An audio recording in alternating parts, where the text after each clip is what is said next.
This is the Rebel HR Podcast, the podcast about all things innovation in the people space.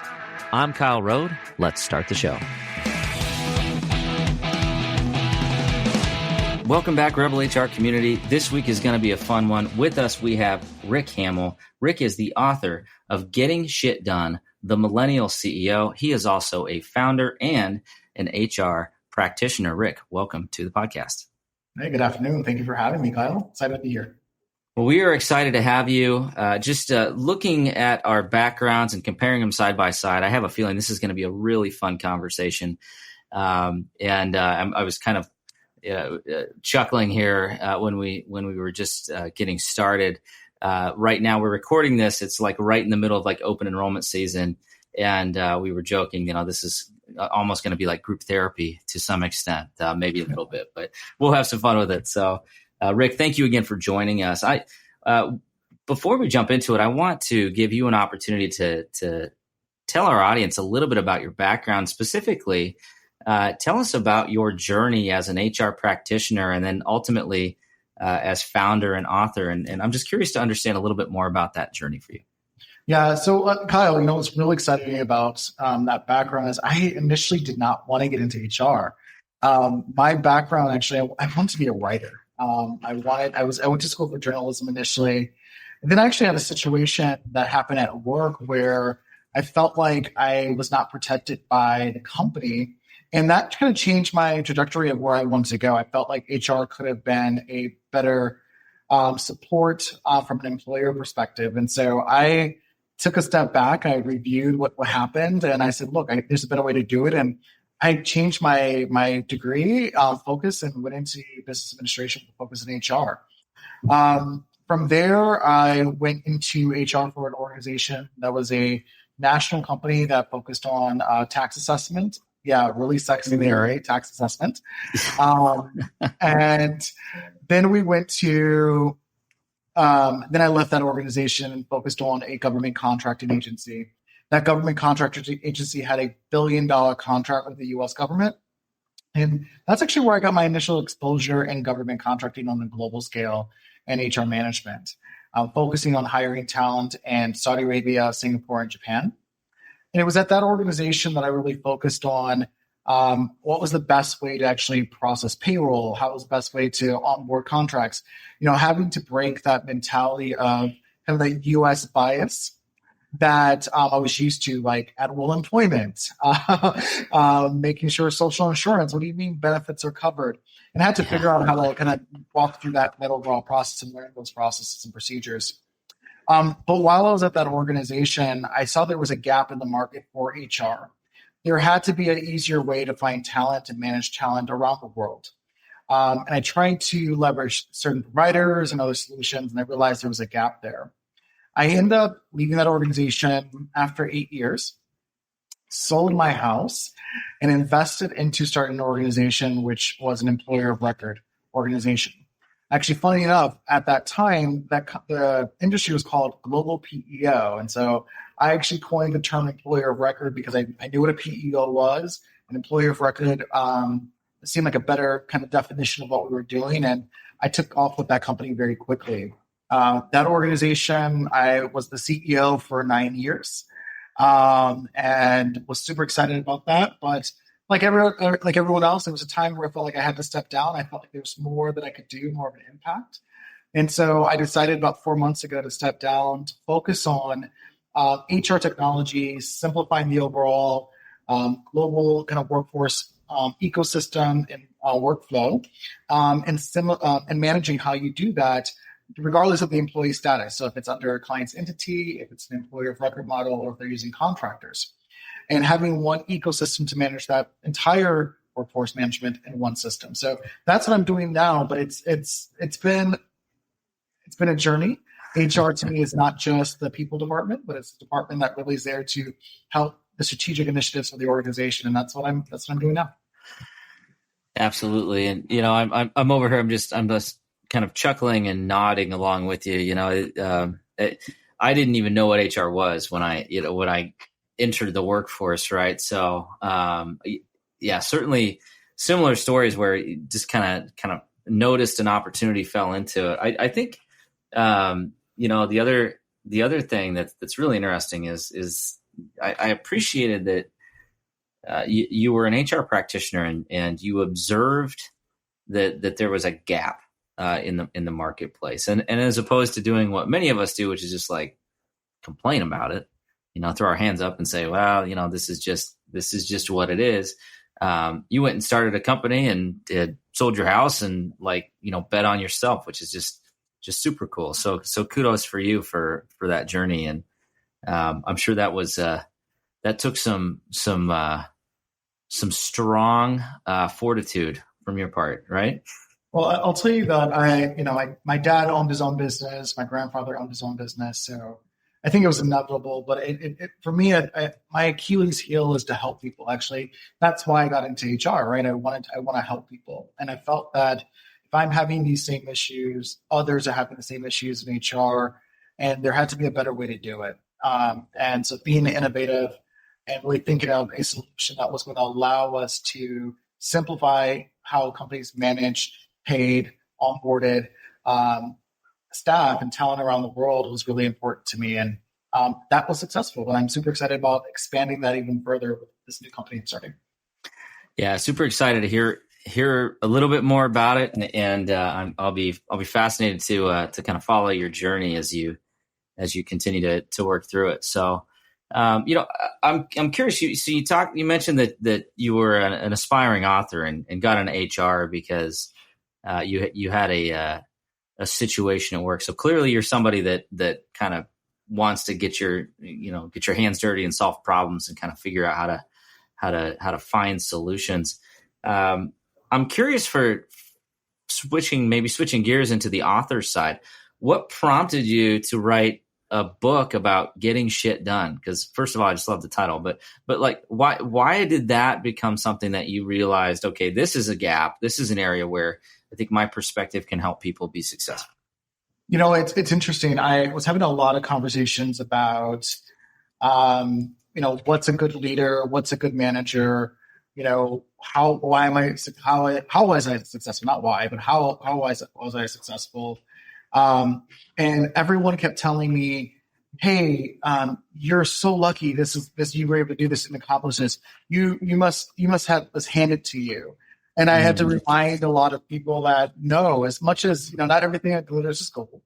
There's a lot that takes to become successful. HR is not something you just wake up and learn how to do. You learn through a lot of mistakes. You learn through a lot of lessons. And it's quite important that I share that story. Like as a leader, as an HR professional, I made a lot of mistakes. And the reason why I can be so passionate about what it is today is because I didn't know how to do it before, and I had to learn how to do it. So when I wrote this book, I wanted people to understand that it takes time. You have to get things done. I jokingly say, some days in HR, you just want to have a bottle of wine. But the next day, just one. Hey, no judgment here. But but the next day you have to learn from that next day and see how you can do it better. And HR for me is an evolution. You learn how to do things a little bit better every single day. Right. The ability to learn from those mistakes, and mistakes don't necessarily mean your mistakes. As HR, we carry the burden of the business as well. So we have to learn what did we do right, what did we do wrong, what we've done better, and we've got to constantly evolve in that. And so this journey in the book kind of talks through that. In addition to that, when we talk about DEI, we talk about personal stories and personal experiences. We don't realize how much our past can influence who we are as leaders, as managers. And so really learning how to identify that's really important in the journey. There was being a person of color, there was something that I was always told when I was younger, which was you're going to have to work twice as hard to get half. And that stuck in my head for a very long time. And so I was always at 200%. I always had to work at 200%. As a leader, I realized, though, because I was working at 200%, I realized that when someone was even giving 100%, it seemed like half.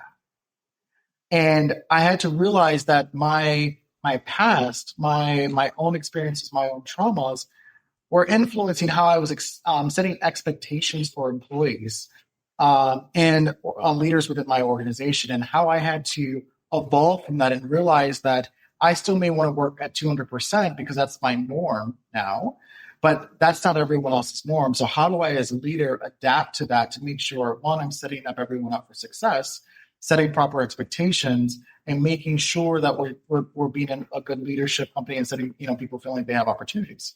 And so I talk about that in that book, as well as learning to identify your own traumas, learning how to identify what your own lessons that we've learned and how that influences you as a leader, and how we can change that to make sure that we're creating a equitable opportunity for everyone to be successful and not just based on your own biases.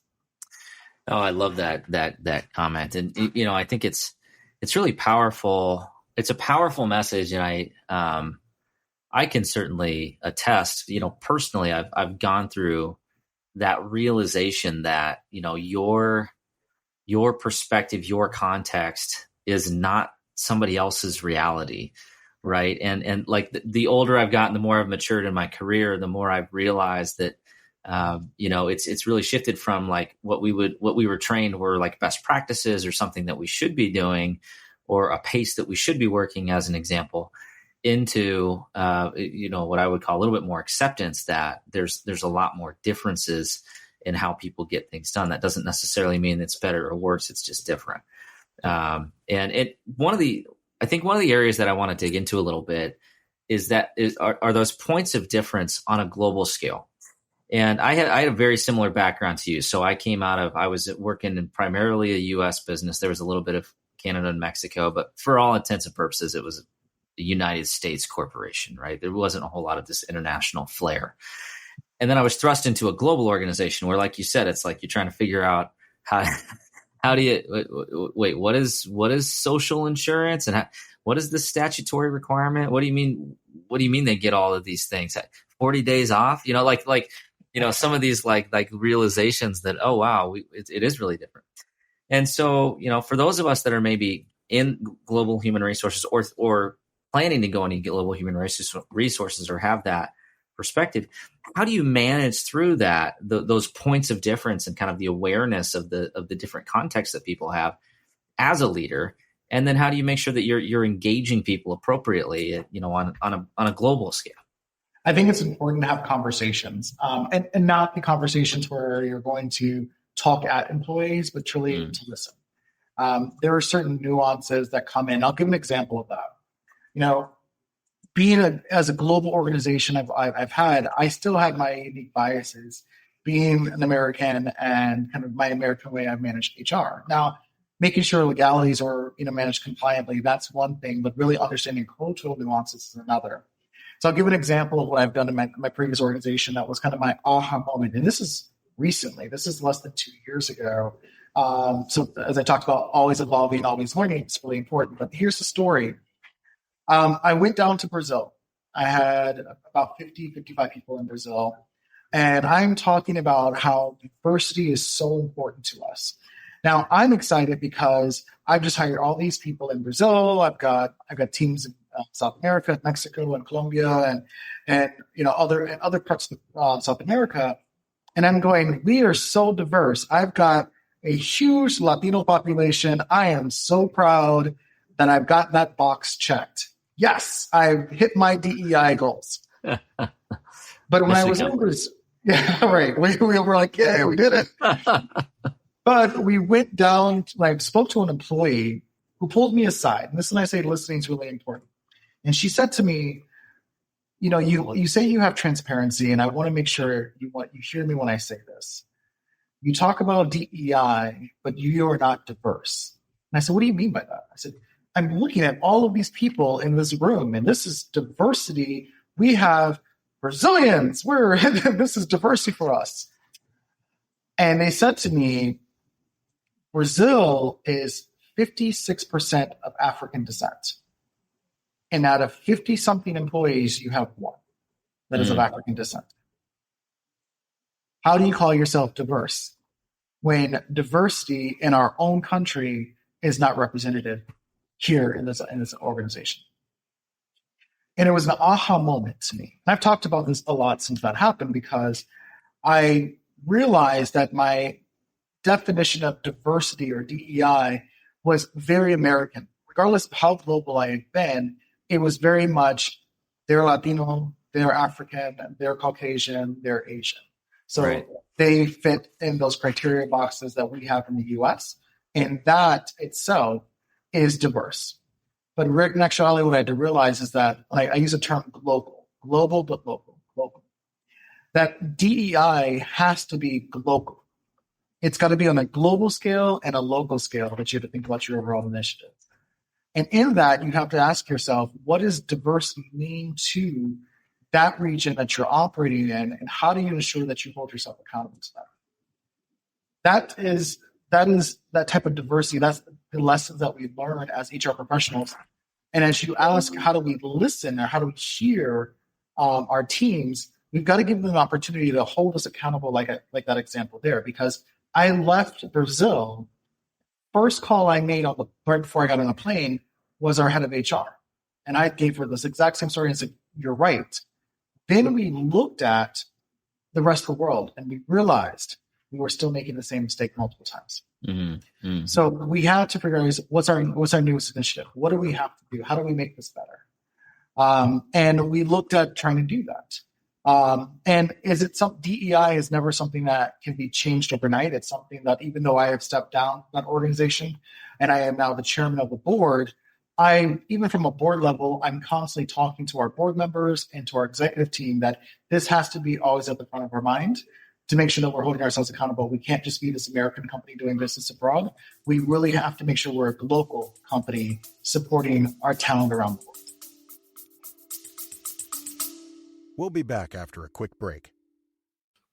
And so used to having everything in front of them right away that we forget that innovation just takes time. I myself, I get frustrated too. Why? And this as being one of my best friends is, hey, I talk to you all the time. Hey, man, I'm frustrated in the fact that I can't seem to just get there in the next day. But that's just not how these things work, right? Innovation needs to be planned out. It needs to be very methodical. And then when it finally hits, that's when it seems like to everyone else that it sort of just came out of nowhere. But to you, the amount of dedication that it took over that time.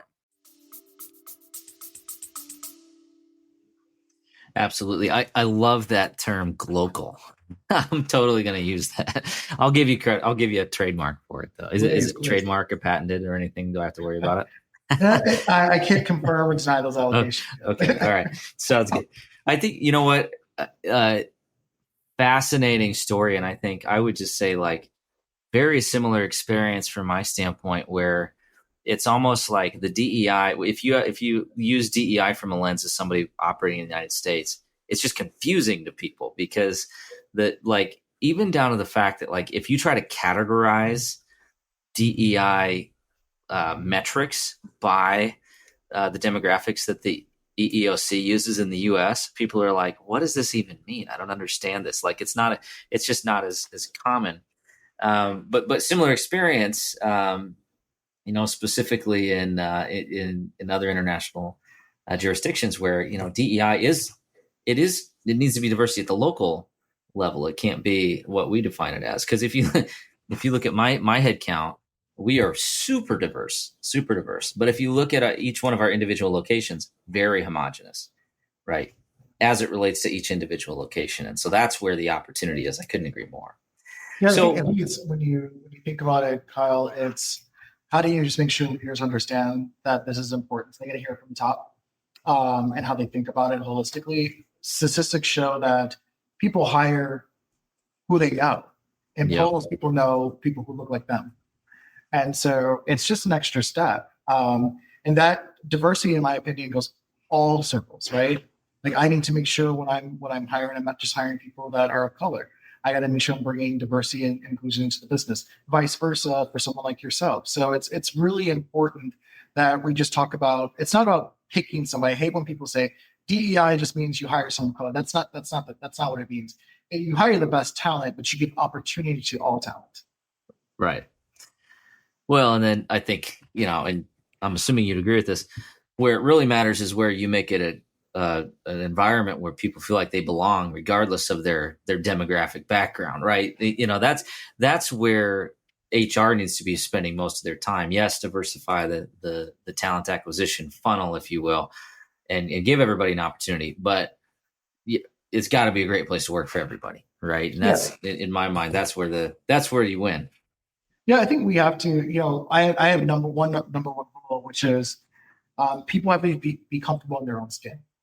That's our job as HR professionals, that people have to be comfortable and they know they're in an environment where they can grow, but in their own skin. And that can be anything. We talk about diversity, talk about inclusion. We've hired transgender people in my organization. We've hired people. Obviously, gender equality is really important for us. We're really big on obviously language and social economics. Those are things that people can bring to the organization. That diversity of thought, that diversity of experience. Statistics show that is where businesses are successful, because they're looking at every idea, not just one idea. Absolutely. I want to hit on a point that I think, we kind of glossed over there, that I think's important, and I want to call it out for our audience. And that's the fact that somebody in your organization felt comfortable enough telling you that. Right. And I think that's another, kind of key point. I totally agree. It's all about listening and having those open conversations, but it's also on our shoulders as human resources and as leaders in general to open the door, right? To truly allow people to feel comfortable saying, hey, your definition of diversity is not correct, right? That, saying that to the CEO, my guess is that this person was probably a very confident individual to begin with, but they also had the confidence in you, that you're not going to take this as a negative and now, oh, this person's a problem and let's go figure out how we don't have a problem anymore, right? Yeah, I think it's important because I think she was actually pretty new when she started, and I love that. I said to everyone, like, I want you to ask questions. I want you to feel comfortable doing that way. It's really important that this is not the organization that you ask a question and you're gone the next day. That's not the culture we want to create. And the fact that she brought it up, and not only did she bring it up, that we took action on it was actually really important to her. And it showed throughout the organization. I use this example quite often because it's so important. One, so that visibility that we do care, we do listen. But the second part is that we hear you. This is, you are involved in this organization. You are important. Your voice is important. My grandmother said to me once, Kyle, a closed mouth never gets fed. So you have to be able to make sure people have the ability to be hungry and to get fed. Absolutely. Absolutely. I love that. I think it's one of those things where if that's happening, you've already won half the battle, right? Like you're allowing people to open their mouth. And I'm curious. I'm curious to ask you this question, because you've been in both seats. You've been in the HR seat. You've been in the founder CEO seat.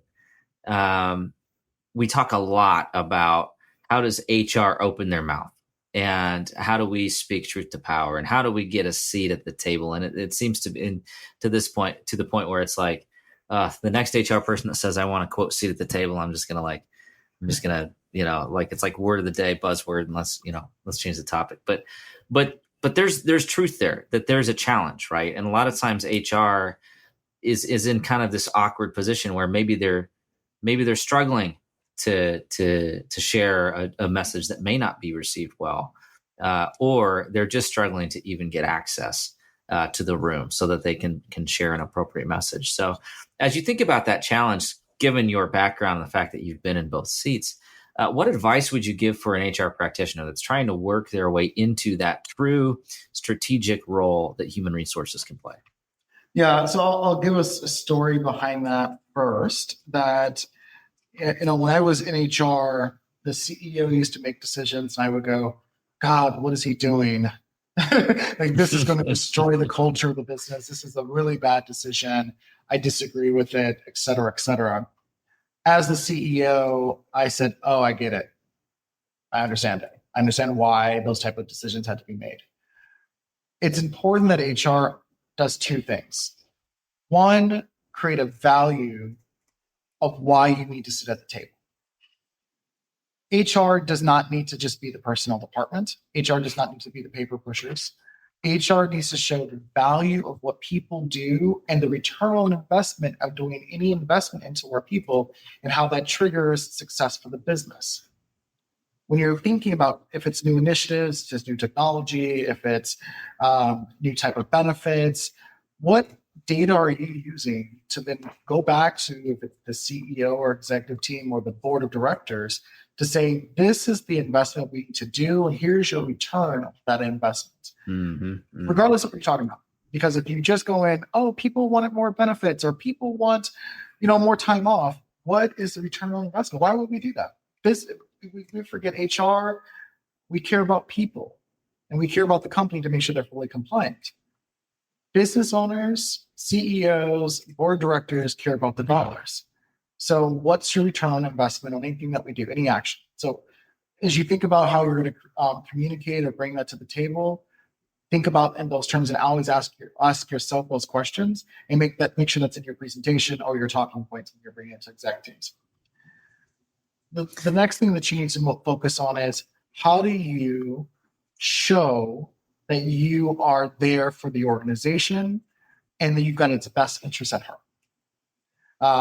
Being at the table is important, but sometimes we've seen many HR professionals where they come in and it's a complaining session because HR, as we all know, we are the Dr. Phils sometimes of organizations. And all jokes aside, that wanes on us. We talk about mental health and we talk about that. So the way that we present is also sometimes how we're presented too. So we've got to change that kind of talking point, and we've got to come to the table with the right talking points. We have to be able to present and execute all that from that direction. So making sure that you show your value, making sure that you talk about the benefits of the business, and that this is not just because this is how I feel. This is what we need to do to be successful as an organization. That's probably the best advice I would give. Because HR is such an important, vital component of the business. But sometimes we've delivered messages, and I'm saying we because I've done this multiple times too. We deliver messages that are tied to feelings, not necessarily tied to the business. Absolutely. Yeah, it's it's that the challenge of taking those feelings and putting them into something that's actually consumable for the audience a lot of times, right? And I think many of us probably have, I think many of us are in HR because we have a little bit of intuition around feelings or sentiment, and or we're good listeners, or people naturally come to us with problems that need solved and things like that. And that might be like a kind of our superpower. That doesn't necessarily mean that we're great standing in a boardroom and taking all of this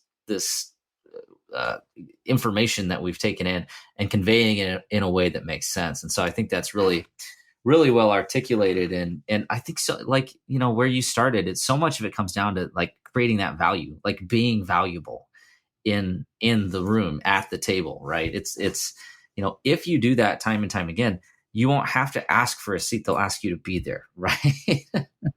So it's not about getting the seat; it's about earning the seat. And then my argument would be like, where you've made it is when everybody's in the room without you, and somebody raises their hand and says, "Hey, where's HR at right now? They need to be in here," right? That's the biggest win in my world that I think you can get, which is you're being asked to join meetings you weren't supposed to be in. But the thing is, it's okay to be disruptive and challenging if there's a end goal behind it. It's okay to have a safe space. I think as leaders, we have to also say we can't tell employees that they can be safe and have this ability to communicate, but we don't do that in our own meetings, right? We have to also make sure we can do that. So it's okay to be challenging, but make sure that when you're challenging, it's tied to the business. What's the fundamental foundation of what we're trying to accomplish here? Yeah. Yeah. And I think, most of the listeners here, we don't necessarily mind being disruptive, but to that point, like, there needs to be a purpose, right? I would also say, like, my entire approach in human resources is to be a positive disruptor, right? Like the intention is good, right? The intention is to rebel against something that's not working for the betterment of the organization and the employees in it, not necessarily just to come in there and throw up a bunch of smoke and say so and so is an awful leader because so and so told me so. Yeah, right? That's not going to get you there. That's going to get you on a different list. Don't do that. That's a different table. I'll give an example of that. So there's, I had this with a colleague of mine a long time ago where they said, hey, we're talking about communication. Like, we need to improve our communication. We're a global organization. We need to figure this part out. And we were like, well, we're going to have different town halls. And we're going to just do it in different time zones. I was like, oh, why do we want to do that? I understand the time zone, but if we're going to have a company town hall, one team is going to have to sacrifice at one point, but we have to do it equally. Not the same team has to sacrifice every single time. Right. If we do that, we can make sure we have a unified message and do that. And so they're like, no, let's do separate ones and let's try it out. So we did. We tried it out. And what ended up happening was when we did a late call with Asia, for example, our motivation was down. We were all tired. It's 11 o'clock at night. Right. I know that world. rah. It was rah. Yeah. And so the employee experience was very different from that perspective. When we went back and challenged, like, look, we tried it that way. We're going to challenge it. We need to do it this way. The feedback from the staff was, yes, it was a little bit later for me, but it was a really good call. And I got to hear what my colleagues were thinking and seeing, and their passion brought it all together. Challenging doesn't necessarily mean a bad thing. Challenging, like, hey, this is how I always done it. This is how we should do it, is a good thing. It's good to kind of innovate best HR practices, and doesn't mean because you've done it for 10 years is the right way to do it on your 11th year. Oh my gosh, that example, it literally had the exact same. And I do think, something as simple, it sounds simple, like figuring out what time zone to conduct all employee meetings in, can turn into a really great or really not so great employee experience if you don't give it enough intentional thought around it, right? So it's some of those things that I think this is where HR can step in. We can add value. We can ask those questions before we get negative feedback from our team, right? Because this is typically where we are thinking and listening and feeling, but we can help an organization. With that being said, it's just been a wonderful conversation. I have a feeling we could just keep going for hours, but you're a busy guy, and I want to be respectful of your time. So we're going to shift gears. We're going to go into the Rebel HR Flash Round. Are you ready? Perfect. All right. Question number 1. Where does HR need to rebel? I think you have to think about what's status quo. The world has changed. HR has to change. So when you think about how you do things, how you've done things, how you want to do things, think about what's new. Why do we change? How do we elevate it? How do we build it? Onboarding, offboarding, employee experiences, conference, communication, all of it needs to change because the world is changing, demographics changing. Think about it. Absolutely. Yeah, it's the old Marshall Goldsmith, what got you here won't get you there, right? Well, that's like exponentially true in today's workforce, right? So couldn't agree more. Question number 2, who should we be listening to? Every single person. HR makes a mistake sometimes, and companies make a lot of mistakes as they say, well, we're going to talk to managers, and they typically talk to their entry-level managers. They forget the people who are doing the day-to-day. We need to hear from the people who are doing the day-to-day. They're the ones that are providing feedback. They're the ones doing the day-to-day work. They're the ones who can make your business better. We need to hear from them how we can improve the organization. I used to say to my staff, I'm the CEO, but you treat me as well as the janitor in the office as well. We're equals. Just because I'm the CEO doesn't make me better. We're all equals. We need to be here at the same time. Love that. Yeah. And don't fall into the echo chamber trap, right? It's really easy to talk to the same people, especially those that you have relationships with and you're connected with, and to avoid that person that you maybe don't have as close a relationship with. But the reality is they might be giving you the truth, and everything else might be sanitized. The best innovation I've ever had, Kyle, was from a data entry clerk that was with the company for 3 years. Best idea I ever had in the company. There you go. There you go. Absolutely. Love it. All right. Last question. So you got a lot going on. There's a ton of, you do a lot of content and you're just a clear thought leader here in the space. How can our listeners reach out, connect with you and learn more? Yeah. The best way to connect with me is on LinkedIn. It's my number one channel for, my thought leadership. So they can reach out to me on LinkedIn at Rick Hammell. Feel free to reach out to me anytime. Happy to have questions and answer questions or start a conversation. I'm pretty open. I try to reach out to everyone that reaches out to me on LinkedIn. So please send me a message. I'm happy to connect. Awesome. And kudos to you. So good for you for doing that. I try, but it's hit or miss. We will have that information in the show notes. Open up your podcast player, click on in, check it out. Again, Rick Hammell, thank you so much for being with us. Thank you for all the work you're doing, and can't wait to see what's next. Kyle, thank you for having me. You too. Have a great day. All right, that does it for the Rebel HR podcast. Big thank you to our guests. Follow us on Facebook at Rebel HR Podcast, Twitter at Rebel HR Guy, or see our website at rebelhumanresources.com. The views and opinions expressed by Rebel HR Podcast are those of the authors and do not necessarily reflect the official policy or position of any of the organizations that we represent. No animals were harmed during the filming of this podcast. Baby.